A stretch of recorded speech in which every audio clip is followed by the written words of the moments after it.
Alright guys, so I'm just going to do a quick chart breakdown. So we started to incorporate fibs into our system just a little bit to help us with like trending days and stuff like that. So I'm going to tell you guys why I actually didn't take this position even though we opened up within our Goldilocks range on this fib. So basically, I just want you guys to notice the divergence on the way that the 15-minute time frame looks on ES versus NQ. So as you guys can see, ES is pushing up significantly here. It literally just made new highs, while NQ is staying pretty stagnant. So it's clear that there's strength on the day, correct? So prior to my session, as you guys can see in this green rectangle here, we were trending up. We were trending up heavy. We were doing the same thing on ES as well.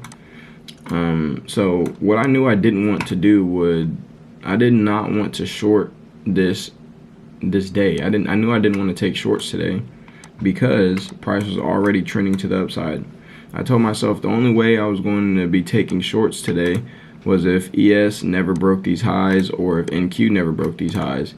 Basically, the only way I was trading today was if we got an SMT divergence at these highs right here. Which, as you guys can see, we don't end up getting this divergence because ES obviously broke and Q obviously broke. So with that in mind, I decided to just stay out of the markets today. If we would have taken a trade today, you guys can see that it would have been a pretty weird trade. If it's a weird trade, that means the probability day was lower, and that means I just happened to take a win, right? So as you guys can see, we get the market structure shift, first fair value gap, tap into that fair value gap, and then we end up taking the shorts. You guys can tell that this trade obviously would have won, but it's a very weird trade because as you guys can see, the first candle taps into that fair value gap with a lot of volatility and it immediately drops. The next candle immediately drops, and then we get an immediate flip back to the upside. So those aren't necessarily the type of trades I want to be in, guys. I want to be in the trades that are high probability and just give me a better risk reward, maybe something like a 1.5, 1.6 to 1. So we stayed cash today. I'm completely happy with the way I traded today, or didn't trade. And yeah, we'll just come back at it tomorrow. There's probably news tomorrow or the next day, so we're not trading heavy hitter news day, so we might be out of the markets for a couple of days. So see y'all later.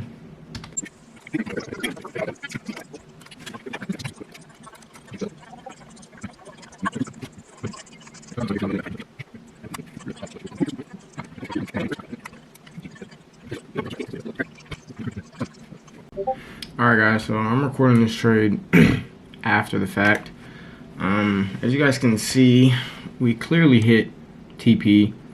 I just want to go over a mistake that I did make while I was in this position. I ended up breaking my rules, guys. I really did. You guys can see that we were in this trade for a very, very long time, longer than I'm used to, and my risk wasn't messed up, but the tick amount was pretty weird because if I did one contract with the stop loss that I had, one contract would have been $400 risk, and if I would have did two contracts would have did an $800 risk. So obviously I want to keep my risk parameters the same, and I didn't want to lose more than 0.5%, so I decided to risk 0.4% because that was my only other option. So we ended up doing one contract. Once price hit TP, I was only up like $300. Instead of taking my profit and following my rules like I was supposed to, I decided to move my TP and see if price was going to keep going down further than it was supposed to. And then price obviously hit our TP. We didn't close, and we ended up try to let it run, see if it was going to reverse, and never did. Ended up closing at around a $200 loss, and then yeah, we had to eat that loss. And then obviously we closed early, but as you guys can see, we still ended up hitting freaking TP. So that's the irony of it. If I would have just held it, followed the plan, I wouldn't have had to endure that loss. But you know, that's just how it goes in trading.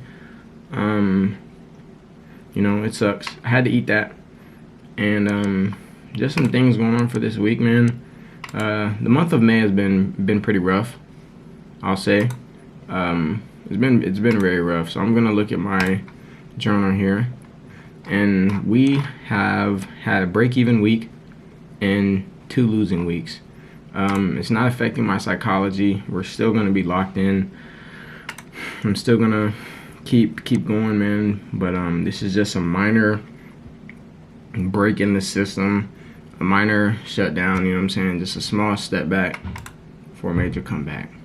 Face that. Anyway, all the accounts, we are down $99,234 on one account, and then on the rest of them, we're down $99,500. So we're still good. We're still very much in the clear. Our risk management, at least while we've been making these bad decisions, has been good.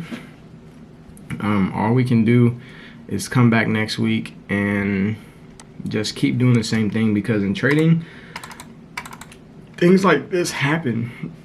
You know what I'm saying? You go on stretches where things are just bad, and you worrying about it and you stressing about it is only going to make your time worse.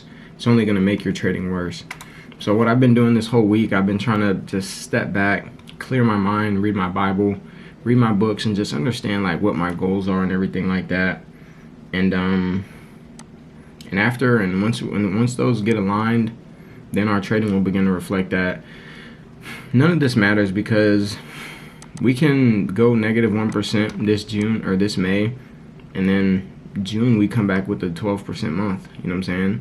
So that's just how things are going to be, man. And that's the world of trading. You guys are with me along this journey. I want to apologize for the video quality last time. I don't know what happened with my camera and stuff like that, but we're back.